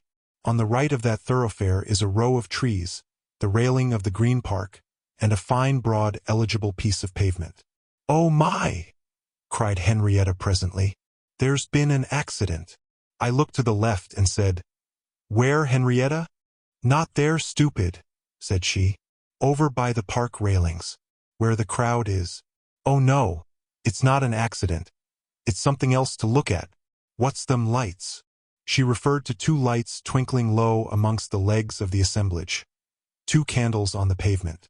"Oh, do come along," cried Henrietta, skipping across the road with me. I hung back, but in vain. "Do let's look." Again, designs upon the pavement. Center compartment, Mount Vesuvius going it in a circle, supported by four oval compartments, severally representing a ship in heavy weather, a shoulder of mutton attended by two cucumbers, a golden harvest with distant cottage of proprietor, and a knife and fork after nature. Above the center compartment a bunch of grapes, and over the whole a rainbow. The whole, as it appeared to me, exquisitely done. The person in attendance on these works of art was in all respects, shabbiness excepted, unlike the former personage. His whole appearance and manner denoted briskness. Though threadbare, he expressed to the crowd that poverty had not subdued his spirit, or tinged with any sense of shame this honest effort to turn his talents to some account. The writing which formed a part of his composition was conceived in a similarly cheerful tone. It breathed the following sentiments. The writer is poor, but not despondent. To a British 1, 2, 3, 4, 5, 6, 7, 8, 9, 0 public, he pounds S.D. appeals.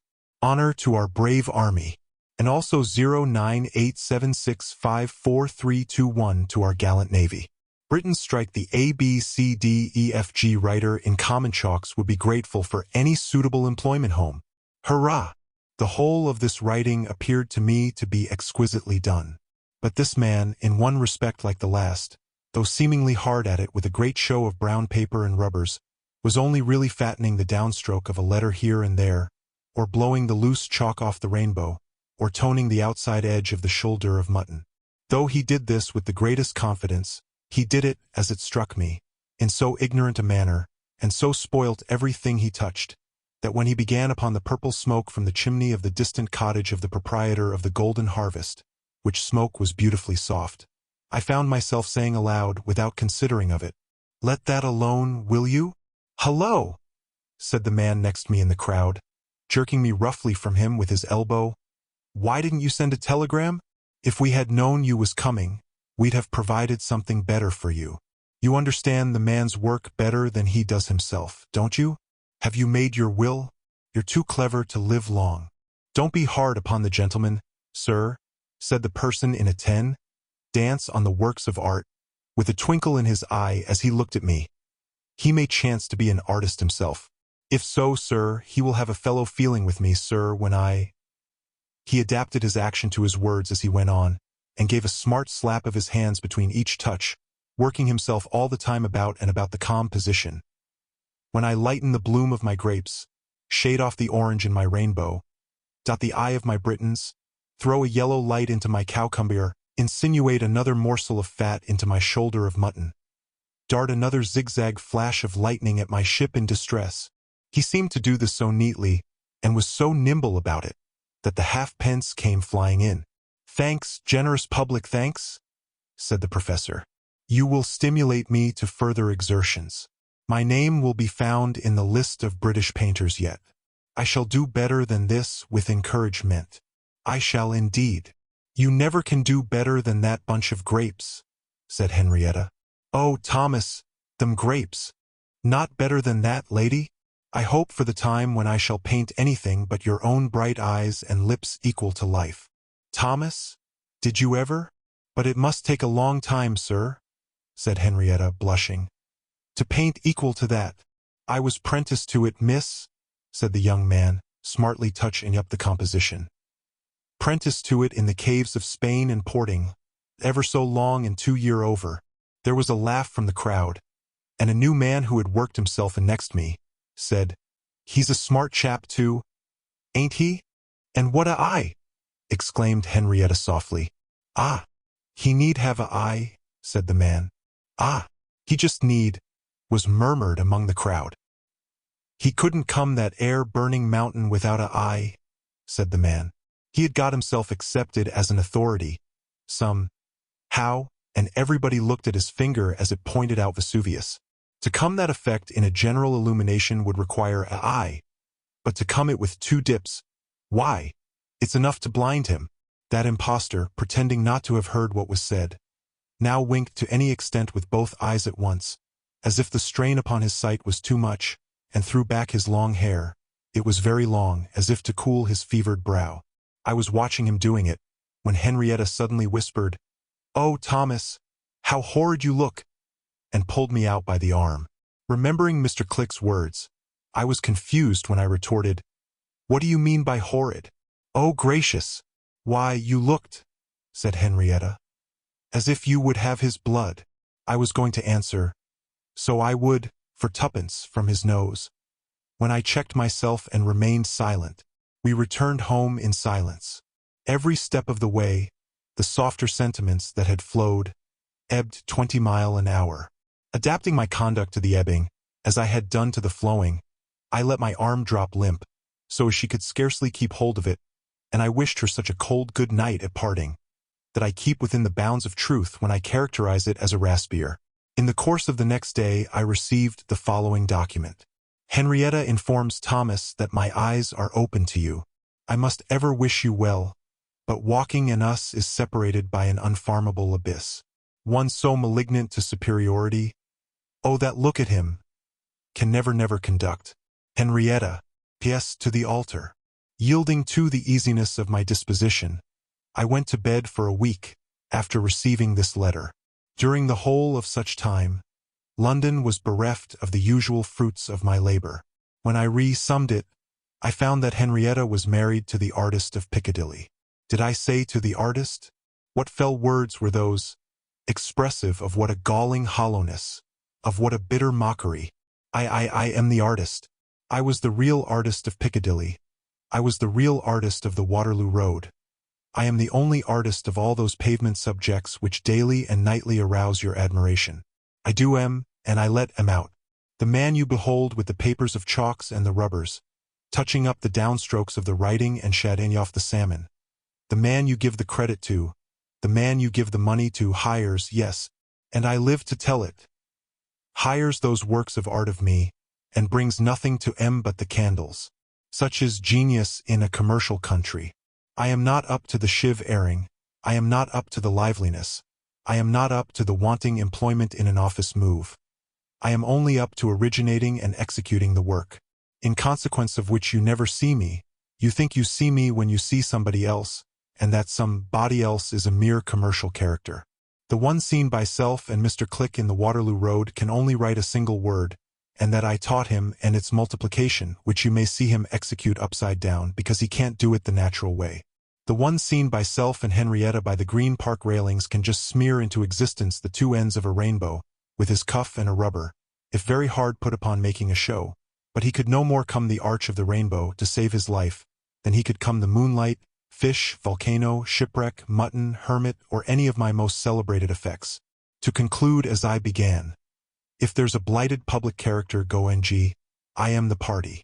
And often as you have seen, do see, and will see my works, it's 50,000 to 1 if you'll ever see me, unless, when the candles are burnt down and the commercial character is gone, you should happen to notice a neglected young man perseveringly rubbing out the last traces of the pictures, so that no body can renew the same. That's me. Chapter 4. His Wonderful End. It will have been, ere now, perceived that I sold the foregoing writings. From the fact of their being printed in these pages, the inference will, ere now, have been drawn by the reader, may I add, the gentle reader, that I sold them to one who never yet asterisk, having parted with the writings on most satisfactory terms. For, in opening negotiations with the present journal, was I not placing myself in the hands of one of whom it may be said, in the words of another asterisk, resumed my usual functions. But I too soon discovered that peace of mind had fled from a brow which, up to that time had merely took the hair off, leaving an unruffled expanse within. It were superfluous to veil it. The brow to which I allude is my own. Yes, over that brow uneasiness gathered like the sable wing of the fabled bird, as no doubt will be easily identified by all right-minded individuals. If not, I am unable, on the spur of the moment, to enter into particulars of him. The reflection that the writings must now inevitably get into print, and that he might yet live and meet with them, sat like the hag of night upon my jaded form. The elasticity of my spirits departed. Fruitless was the bottle, whether wine or medicine. I had recourse to both, and the effect of both upon my system was witheringly lowering. In this state of depression, into which I subsided when I first began to revolve what could I ever say if he, the unknown, was to appear in the coffee-room and demand reparation, I one forenoon in this last November received a turn that appeared to be given me by the finger of fate and conscience, hand in hand. I was alone in the coffee-room and had just poked the fire into a blaze, and was standing with my back to it, trying whether heat would penetrate with soothing influence to the voice within, when a young man in a cap of an intelligent countenance, though requiring his hair cut, stood before me. Mr. Christopher, the head waiter? The same. The young man shook his hair out of his vision, which it impeded, to a packet from his breast, and handing it over to me, said with his eye, or did I dream, fixed with a lambent meaning on me, the proofs. Although I smelt my coat-tails singeing at the fire, I had not the power to withdraw them. The young man put the packet in my faltering grasp and repeated, "Let me do him the justice to add, with civility, the proofs. Why, are."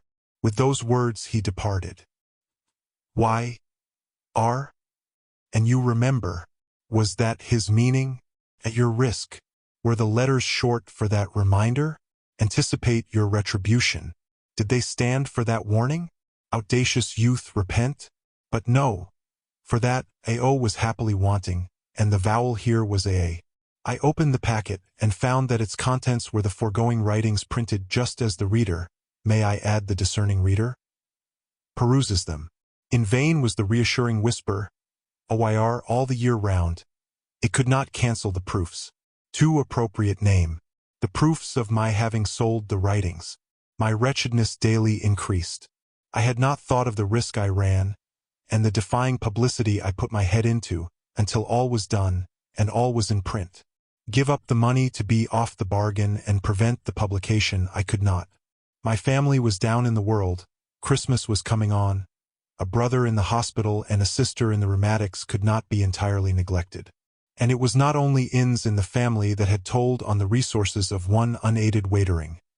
Outs were not wanting. A brother out of a situation, and another brother out of money to meet an acceptance, and another brother out of his mind, and another brother out at New York, not the same though it might appear so, had really and truly brought me to a stand till I could turn myself round. I got worse and worse in my meditations, constantly reflecting the proofs, and reflecting that when Christmas drew nearer, and the proofs were published, there could be no safety from hour to hour but that he might confront me in the coffee room, and in the face of day and his country demand his rights. The impressive and unlooked-for catastrophe towards which I dimly pointed the reader, shall I add, the highly intellectual reader, in my first remarks now rapidly approaches. It was November still, but the last echoes of the Guy Fawkes had long ceased to reverberate. We was slack, several joints under our average mark, and wine, of course, proportionate. So slack had we become at last, that beds numbers 26, 27, 28, and 31, having took their 6 o'clock dinners, and dozed over their respective pints, had drove away in their respective hansoms for their respective night mail trains and left us empty. I had took the evening paper to number 6 table, which is warm and most to be preferred, and, lost in the all-absorbing topics of the day, had dropped into a slumber. I was recalled to consciousness by the well-known intimation, "Waiter," and replying, "Sir," found a gentleman standing at number 4 table. The reader, shall I add, the observant reader, will please to notice the locality of the gentleman, at number 4 table. He had one of the newfangled uncollapsible bags in his hand, which I am against, for I don't see why you shouldn't collapse, while you are about it, as your fathers collapsed before you, and he said, "I want to dine, waiter. I shall sleep here tonight." "Very good, sir. What will you take for dinner, sir?" "Soup, bit of codfish, oyster sauce, and the joint." "Thank you, sir." I rang the chambermaid's bell, and Mrs. Pratchett marched in, according to custom, demurely carrying a lighted flat candle before her, as if she was one of a long public procession, all the other members of which was invisible. In the meanwhile the gentleman had gone up to the mantelpiece, right in front of the fire, and had laid his forehead against the mantelpiece, which it is a low one, and brought him into the attitude of leapfrog, and had heaved a tremendous sigh.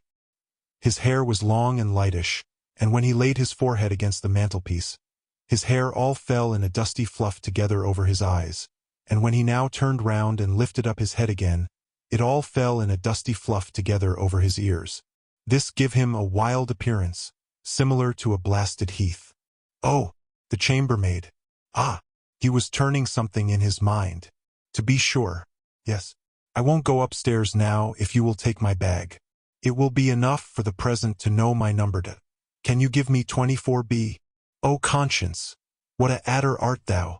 Mrs. Pratchett allotted him the room, and took his bag to it. He then went back before the fire and fell a-biting his nails. "Waiter," biting between the words, "give me," bite, "pen and paper," and in 5 minutes, bite, "let me have, if you please," bite, a bite, "messenger." Unmindful of his waning soup, he wrote and sent off 6 notes before he touched his dinner. 3 were City, 3 West End.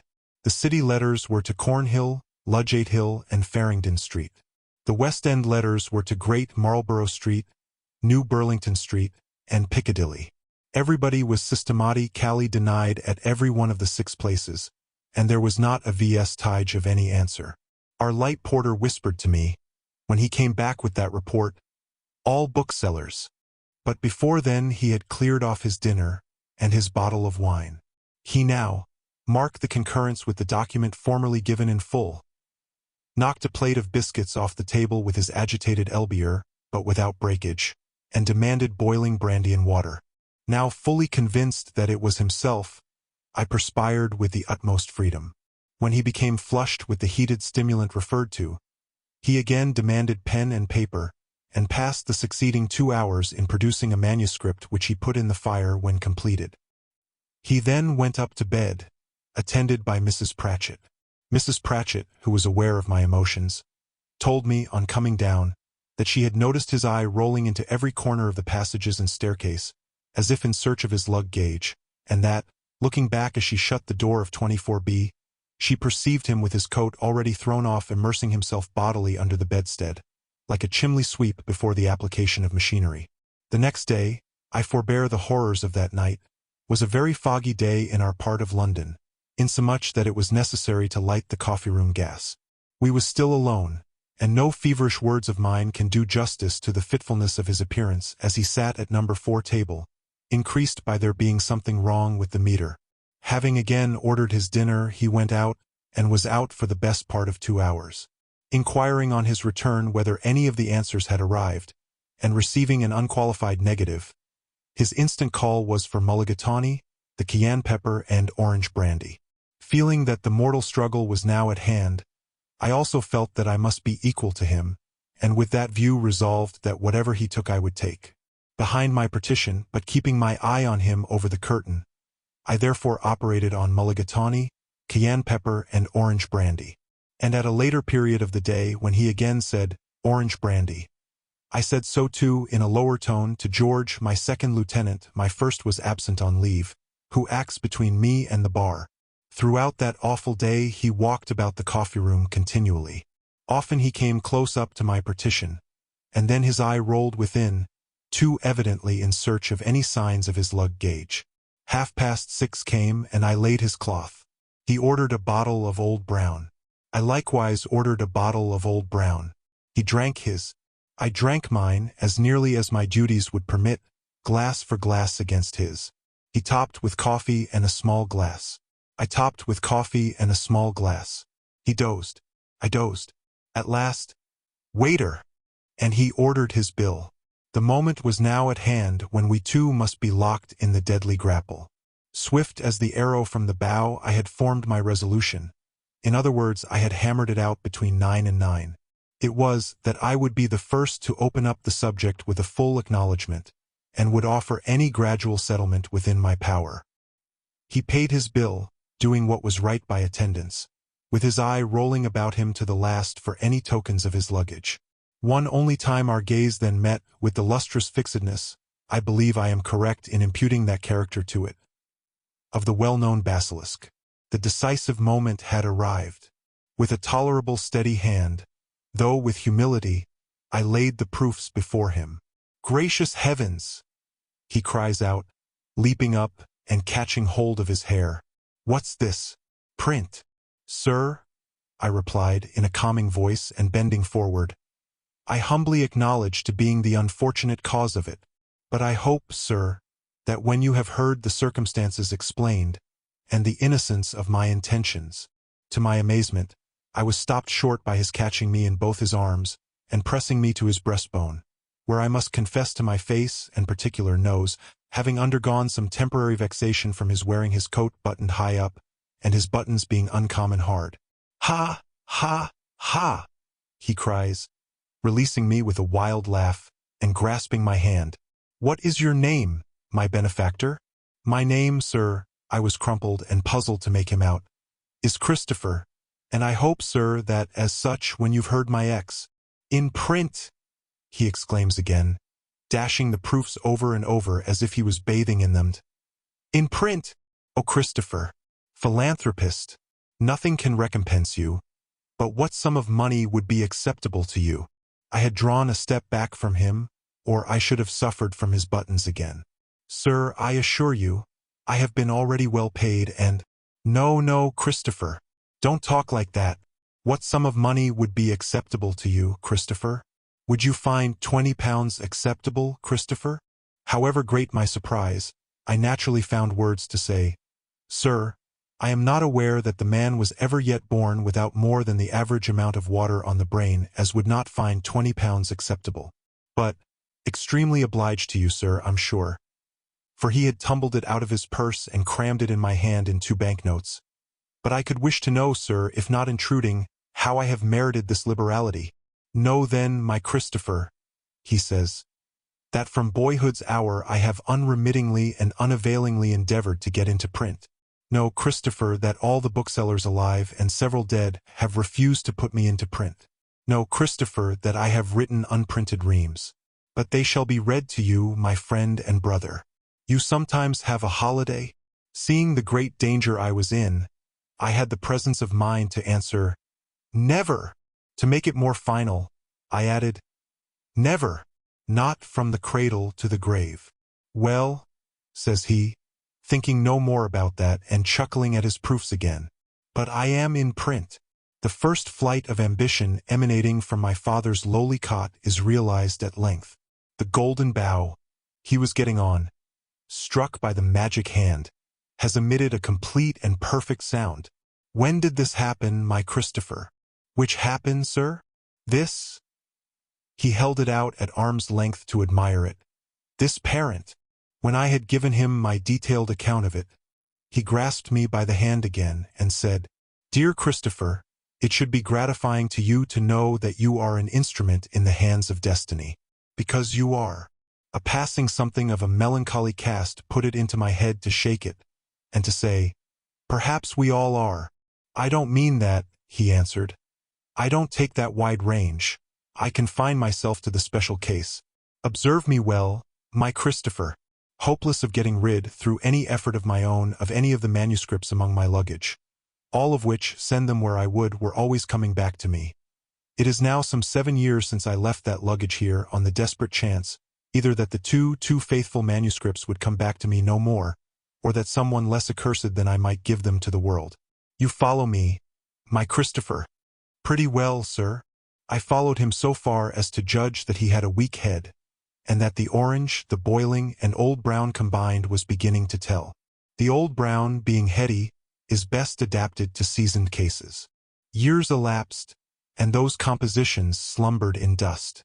At length, Destiny, choosing her agent from all mankind, sent you here, Christopher, and lo!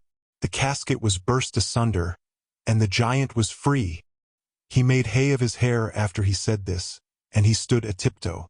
"But," he reminded himself in a state of excitement, "we must sit up all night, my Christopher. I must correct these proofs for the press, fill all the inkstands, and bring me several new pens." He smeared himself and he smeared the proofs the night through, to that degree that when Soul gave him warning to depart in a 4-wheeler, few could have said which was them and which was him and which was blots. His last instructions was that I should instantly run and take his corrections to the office of the present journal. I did so. They most likely will not appear in print, for I noticed a message being brought round from Beaufort Printing House, while I was throwing this concluding statement on paper, that the old resources of that establishment was unable to make out what they meant. Upon which a certain gentleman in company, as I will not more particularly name, but of whom it will be sufficient to remark, standing on the broad basis of a wave-girt isle, that whether we regard him in the light of, laughed and put the corrections in the fire. Dear listener, we close the pages on another tale, a journey through words, imagination, and emotion. Here at the Falls Audiobook, where stories flow like a river's current, carrying you to distant worlds and uncharted depths, we thank you for joining us. As always, we invite you to linger a little longer. Subscribe to our channel to discover more stories waiting to be heard, each a cascade of voices, ideas, and artistry. And remember, every great story begins with a single word. Perhaps the next one will begin with you. Until our voices meet again, may your days be filled with quiet moments, rich pages, and the soothing sound of a story well told. This is the Falls Audiobook, signing off.